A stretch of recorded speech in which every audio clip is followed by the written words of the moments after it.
If you're a parent, caregiver, or professional who's ever worried about a child being misunderstood, if you've wondered whether listening, play, and connection really matter as much as we say they do, or if you believe that every child deserves support, not just the lucky ones, then this episode is for you. Today's conversation is part of Podcasthon, a worldwide charity event where thousands of podcasts come together during 1 week to release special episodes in support of causes that deeply matter to them. I chose to highlight Small Steps in Speech, a nonprofit that helps fund speech and language services for children, because helping kids find their voice is at the heart of what I believe, and how I believe change actually happens. You'll hear me mention Podcasthon and this charity a few times today, because this episode is part of something bigger than a single conversation.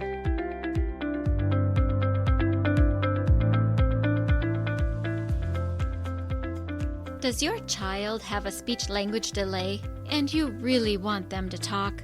Do difficult behaviors derail home life and you know the frustration is a communication struggle? Does your child see a speech therapist and you wonder, what do they do? And how can I help? If these or similar questions are in your mind, this podcast is for you. Hello, my name is Dina Lynn Rosenbusch. I am a speech-language pathologist that has worked with children from birth to 21 for 3 decades. And in my classrooms, I see you wanting to connect with the heart of your child, but their speech and language skills create a barrier. So if you have a kiddo that has difficult behaviors, needs to expand their language or learn to say speech sounds, and maybe even receives speech therapy, stay tuned, because in this podcast, you will learn how to use your daily life as a tool to communication practice and how to do that practice. You will become confident knowing you are making the difference you want to make. And you will hear success stories of parents who have navigated these struggles already. We'll do this all while focusing on building deep, meaningful connection and confidence in your kiddo. So grab a cup of coffee along with a notebook and pen. It's time to speak in the way your child's brain understands. And that is the language of play.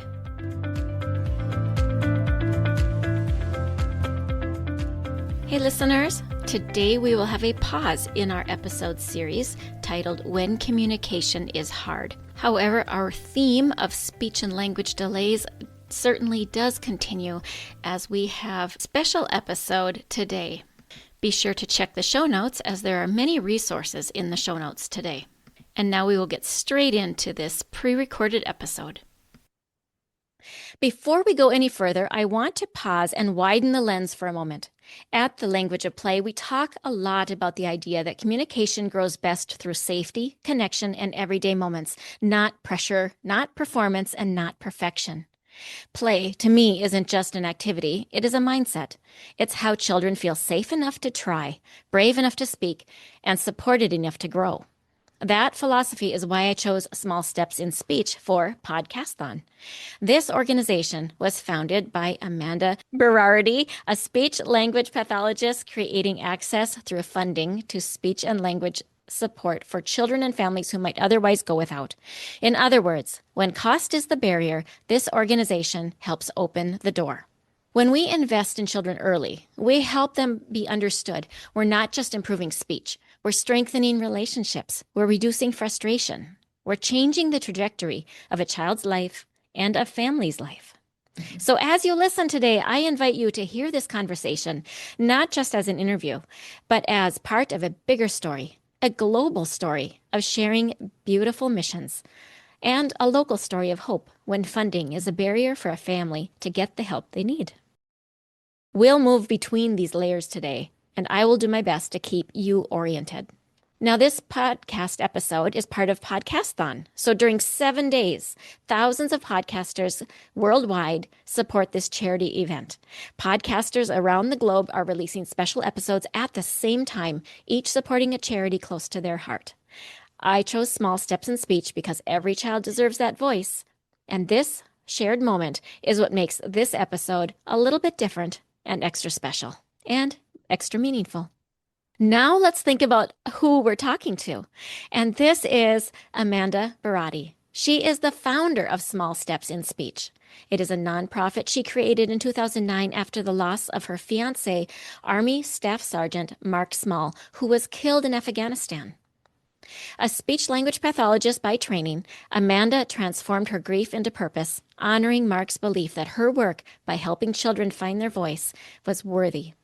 Under her leadership, Small Steps in Speech has grown into a woman-led all-volunteer organization that has granted more than $2 million to support children with speech and language needs in all 50 states, ensuring every donated dollar goes directly to the families it serves.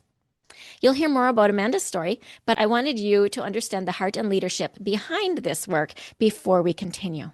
Now, the charity description. Small Steps in Speech was created to turn loss into legacy. Founded in honor of Army Staff Sergeant Mark Small, the nonprofit exists to help children find their voice through access to speech and language services. This woman-led all-volunteer organization ensures that every dollar donated goes directly to supporting kids and families.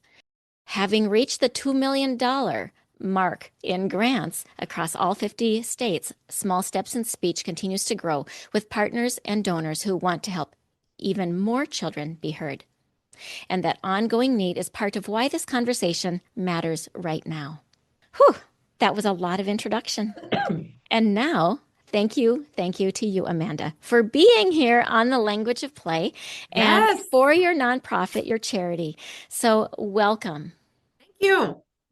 I'm so honored to be here. Thank you for choosing this beautiful organization. I have so much to talk about, the amazing things we have done, along with my board of directors and my committee that we have for this foundation. So thank you.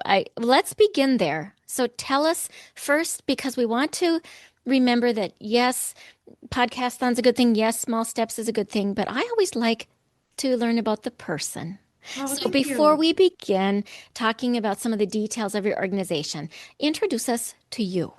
Oh, that's so nice. Okay. So my name is Amanda. I am born and raised in New Jersey. We live in central New Jersey, not that far from Asbury Park, right by the beach, which is lovely. Since Mark's passing, it took me a little bit of time to go through my grief and my sadness. And I am now married to a beautiful man. And I have two little boys who keep me going. They are 5 and 6. And like you said, I'm a speech and language pathologist. I love what I do. I am currently working in a public school for children from preschool up to 5th grade. Nice. Yeah. And I went to my undergraduate school at Stockton University in New Jersey. And then I earned my master's degree through Westchester University up in Pennsylvania. And I just love to travel. I love to be with my family, and I love to be outdoors despite this cold weather that we are experiencing. Very good. Thank you for introducing us to you. Now, from that backdrop, let's talk about what got you into Small Steps. We know it was tragedy that was your propeller to start it. So tell us a little bit about Mark. Tell us a little bit about how the formation really began and why you did it. It's an absolutely beautiful story. And to see how a tragedy on these little pieces started to come together. And if you believe in a higher power and different things like that, this story will start to really come into place too. Is I met Mark through my brother-in-law, actually, and my sister. Mark's best friend married my sister. His name was Keith. And I did not know when I first met Mark that he was in the Army. And then once, I started to get to know him a little bit better, he told me. And then while we were together, he earned that coveted Green Beret status.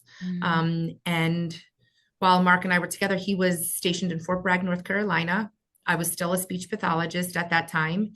And I was newer in my career, and I remember coming home from work and looking at different assessments. And, before I would, test that child, I wanted to review the assessment to make sure I knew the laws and the code of doing this assessment. So I said to Mark, I'm going to just practice with you before. So he was always my little speech guinea pig. He would sit on the couch and I would give him, whether it's the tap or the self. And then I had, at the time I was working with children who were severely disabled using AAC devices.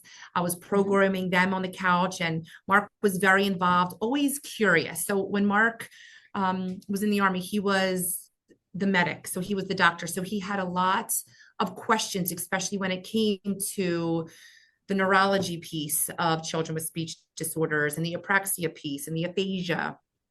And he was very knowledgeable and wanting to know about what the terms were and even AAC devices and how the programs worked and different things.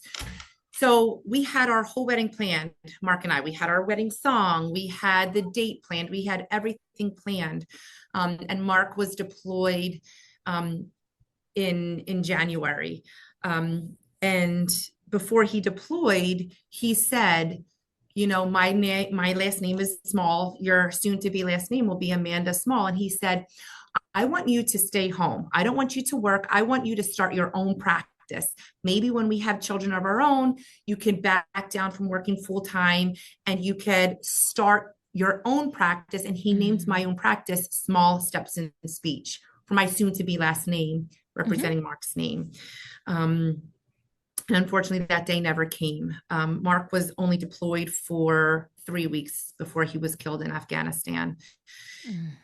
And his stepfather, Peter, came to me and he said, in lieu of flowers, Mark really believed in your organization. Maybe we could have money to, ASHA or to something like that. And I thought, you know what? He came up with this beautiful name. We're going to go with that. And it all just started flowing within hours. I had some of my best friends in that time of grief come to me and we said, okay, let's get a mission statement going. And within hours and days, we had a group of people that came together to help me come up with flyers. So at Mark's funeral, there was already postcards made that said, in lieu of flowers, in lieu of this, please make a donation to Small Steps in Speech. So in 2009, when Mark was killed, we thought that we were going to give one lump sum money at that time to one child in need who might need an AAC device, or maybe one child who couldn't afford speech therapy. And then when the donations came in, we thought, wow, I think we might actually be able to make this a nonprofit organization and not only help one child, but maybe we could help 10 children. And now here we are in 2026. We have come almost to Mark's passing. Mark, unfortunately, was killed in February of 2009. And we're almost coming up to that anniversary of his passing. And we have given $2 million. That's amazing. To children. It's amazing. It's worth the clap. All throughout. And to think when this was started to have my own practice, and it's almost like, how has this come? I would have never thought of that name. He was very clever. He came up with it. I swear things happen in circles, right? Like if you have a circle and it's continuing and continuing, and I have this circle of friends, and then I have this circle of Mark's mom who is still, I'm very close to Mark's family. They're a part of this foundation still. And it's something about circles when you could meet in a circle and everybody sees everybody's face, everybody's working together versus in rows. There's something to say about a circle, and this circle has grown from something very small to something bigger and bigger. And even you hearing and finding about my organization, that I could hopefully just one other person can say Mark's name. One other person can get to know about this foundation and what we have done through a tragedy to help hundreds and hundreds of children and their families find their voice through this organization is exceptional. It's so exceptional. I love it. And listeners, that is exactly why I thought I'm going to pick small steps in speech. When I was listening to Podcasthon and I thought, which charity am I going to hallmark this year, highlight this year? I decided this one for all of those reasons. It's beautiful. It's It just is. I mean, beautiful. it's something from, an American soldier. He is a hero to this country, and he deployed after the tragedy of 9/11. So you have that one piece, but then you also have a piece of children alone, but then you also have the children with a disability. And when you think of speech, it's not only verbal output, it is listening, it's understanding speech, it's knowing the comprehension of what's being asked. So speech and language, so many people just think speech is just intelligibility and speech sounds. It's feeding, it's using your hands to communicate, it's using a voice to communicate, it's understanding what's actually being spoken to then respond. Comprehension, there's so many different avenues when you think of speech and language. Absolutely. Absolutely. When you think forward on this experience, what do you want your next step to be? So yeah, and I love how you said step, right? Because it's small steps. And we have been making through these years, small step after small step. And my next step is we want partnership. We need partnerships with bigger organizations. We receive Small Steps in Speech gives out grants 4 times a year. And our average grant is about $1,500 per child. And we give out about 20 grants per quarter. So when you think we give out almost 100 grants a year to families, but what we need partnerships. We need the Autism Foundation. We need the Stuttering Foundation. We need even, Morgan and Morgan, some of these bankers to come and to listen and say, hey, we want to help this small organization become bigger. When we get these applications, we are unable to grant all of these children. And imagine receiving an application of a little boy who may have CP, who may have autism, who may have stuttering, and their insurance says, okay, well, we can only grant 12 weeks. 12 weeks. Yeah. I mean, I have a child my own who has apraxia, and he's been in speech for 5 years. This could be an ongoing thing of learning strategies, and not only for the student or for the child, but also providing strategies to the parents, to the grandparents to carry over. This could be a lifelong thing. And these parents are given second mortgages for their home to pay for their child's speech therapy. So if we had more funding of our own, we could help more children. We could branch out to more organizations to try to help.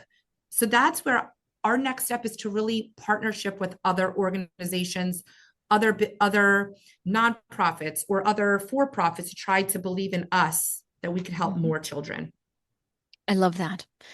So listeners, if you know of a source that would be interested in donating, interested in supporting Small Steps for Speech, the link will be in the show notes, and you'll be able to scroll down and you'll see donate. And of course, the connection to Amanda will be there as well. Wonderful. Now, when you partner with organizations and you have funding possibilities, how do you decide which families get them? So we have a cluster of different committees. So we have one committee that is made up of a school psychologist. We have another committee who is a speech language pathologist who just specializes in AAC and nonverbal communication. We have another committee member who is a speech language pathologist in the medical field. We have 2 who are in the school field. So we get applications each quarter that comes in.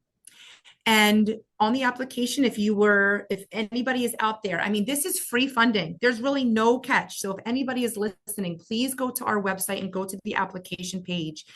There's free funding out there for these children. However, you need to be able to check the boxes for that application. We need to see what your W-2 form is. Sorry for that. We need to see what the W-2 form is. We need to see, we're really trying to help these parents and these families in a lower socioeconomic status. So if you're making more than $200,000 a year, you will not qualify for an application. We're looking for an updated speech and language eval. We need to see exactly what is the disability of this child. So our committee comes and gets together and we put all of these applications out and we say, okay, this one is a ranked severity of mild versus severe. This one may be getting services 4 times a week in a school, where this one's maybe only getting 1, or maybe this one can't afford outside speech therapy, where this one already had a grant in the past. So we're looking at so many different parameters on who exactly we're going to grant. And this committee is a specialized committee of looking and seeing, okay, we're going to grant maybe a half a year to this child. We're going to be able to grant based on our own funds. We have limited funds ourselves. Mm-hmm. So that's how we're looking at each application that is coming through and who exactly we're going to grant. But we're granting children, like I said, stuttering therapy. Some of these kids who get it in the schools may not get that in the summer. And these children, a lot of it is anxiety prone. They need strategies. Stuttering may never be cured. However, if they have the confidence to speak, if they know the strategies of a pullout, of a pause, or different things like that, we're trying to give them. And then we've even given several kids a whole summer of just stuttering camp outside of their home. And we've provided these kids summer camps with other kids who stutter, because in the public schools, if a lot of people are listening, not many kids stutter in the schools. Right. Not many even speech therapists even understand how to treat therapy for a stutterer.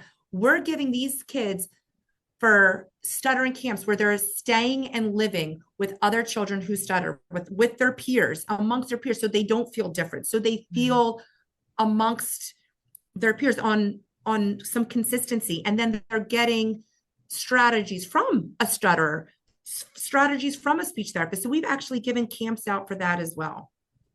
I love that. That's amazing. That is amazing. So now I want to ask you to think of a moment in time, an experience where you've actually done this, where you've been able to award a family. And I'm sure you've had lots of experiences, but I want you to tell us an experience or two where when you give that funding out to a family that is super appreciative and they will do it, they will follow through with their part. What is it like? It's extremely gratifying. It's almost like the thorn on a rose, right? Because I look at that child. I'm going to give you one specific child that we granted, one of our earlier in the years. And it's bittersweet. There's the bitter part because this organization was started from a tragedy of an American hero, somebody who I was supposed to marry. And I love it. I had my future planned out.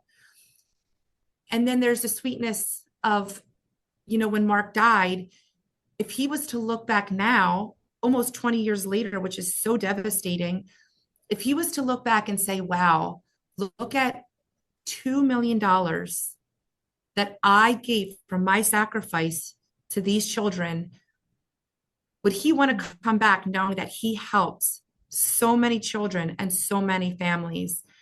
I know he's looking down saying, I may not be here, but his name, his legacy lives on. So it's bittersweet. But one little boy, we granted hippotherapy for. So the other thing is, explain what that is for our listeners. I will. So as professionals, we have to look outside the box. And sometimes people just want to do flashcards, or they might just want to do worksheets. And you have to think outside the box for a specific child. Every child is different. Not one therapy is going to work for everybody.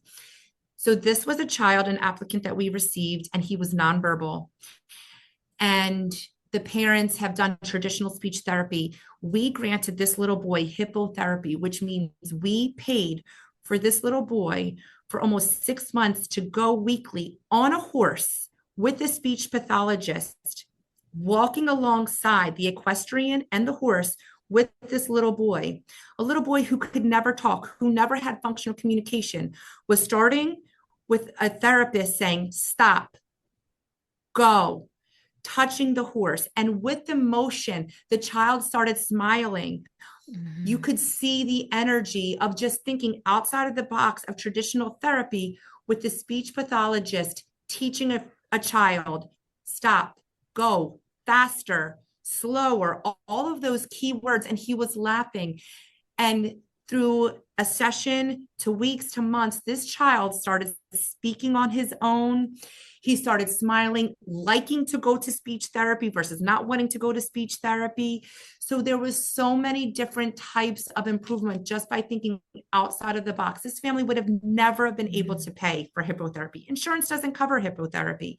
Sure. This is where we come, and if you could give us a valid point on why we should choose you and choose this applicant for therapy, we will put this into consideration. And this was just a beautiful success story of a little boy who was paired on hippotherapy with a speech pathologist, a licensed speech pathologist, with an equestrian, working together. Again, a circle, going around in a circle in the stable of a little boy who then started from zero communication and started to have words, functional words. Nice. Nice. Sometimes it can be just getting over that hump by doing something, like you say, that is outside the box. Mm-hmm. Yeah. Fantastic. If you were to say to families one particular thing in relation to small steps, what would you want families to know? That there is funding out there. There is funding out there. We partner with one partnership that, going back to your other questions, we partner with the Prompt Institute. So if anybody isn't familiar with the Prompt Institute, that is where speech pathologists are working primarily with a child's speech muscles to produce intelligible speech. We have been partners with them for years, and they grant us a large sum of money. Nice. So we are able to then, when we go over, we could give kids who just need prompt therapy their own funding because they partnered with us. So what I want parents to know is there's funding out there. If you need prompt therapy, we have extra funding for you due to this amazing partnership.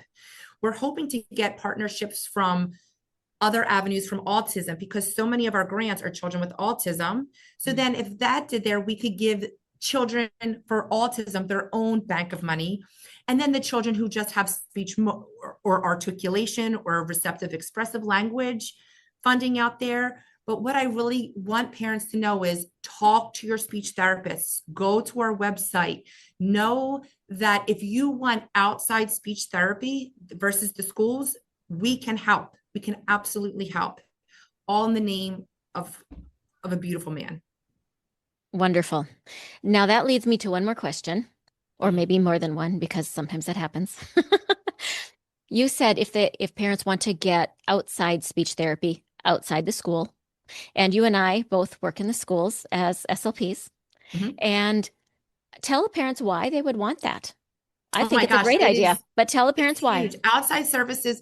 So Small Steps in Speech cannot provide a grant to a public school or to therapy inside the school. This is supplemental therapy. So what's so nice about supplemental therapy is there's an educational impact and then there's an outside impact. So what Small Steps in Speech does is the parents now are dropping your child off. The parents are talking to the speech therapy, the therapist. Hopefully they could look at the therapy that's going on outside, and then they can carry over what's being done. As a speech therapist, we might only see that child one time a week for 30 minutes. And there's only so much we can do in the school in 45 minutes. What we want to do is outside, we might pay for Small Steps in Speech has paid for a child to go 2 times a week.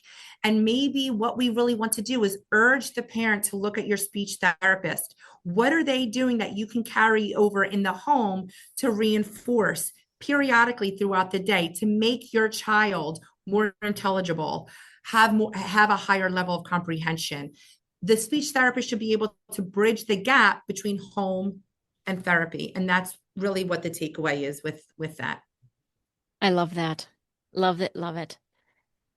Thank you for being here today on the Thank you language of for play. choosing this foundation. Thank you so much. Oh, you're welcome. You're welcome. It is a delight and an honor to showcase what you're doing because what you're doing matters and it makes a difference, a huge difference in the lives of families. So kudos to you and all the best. I hope that you get donors off of listens from this episode, and I hope families communicate with you and continue to apply and do all the things, and your nonprofit just grows and grows. So Thank all you the so best. much. Hey, listeners, if you would like to continue the conversation with Amanda or go to her website and see Small Steps in Speech, or maybe you want to donate, or maybe you want to request, all of those links are in the show notes, including descriptions about Podcasthon and other special resources. Hey, parents, I hope you found this episode helpful. If so, would you please take 30 seconds and share it with a friend who also lives or works with children? I would really appreciate it if you would leave a quick review for the show on Apple Podcasts. I read every review, and it lights me up to know that this show is making a difference. Then come join my Facebook community, where you'll meet other parents who are dedicated to helping their children grow too. You'll find the link in the show notes. Thank you for joining me. Now it's time to go. Let's pop our kiddos in the strollers and go look around outdoors and see what we have to talk about.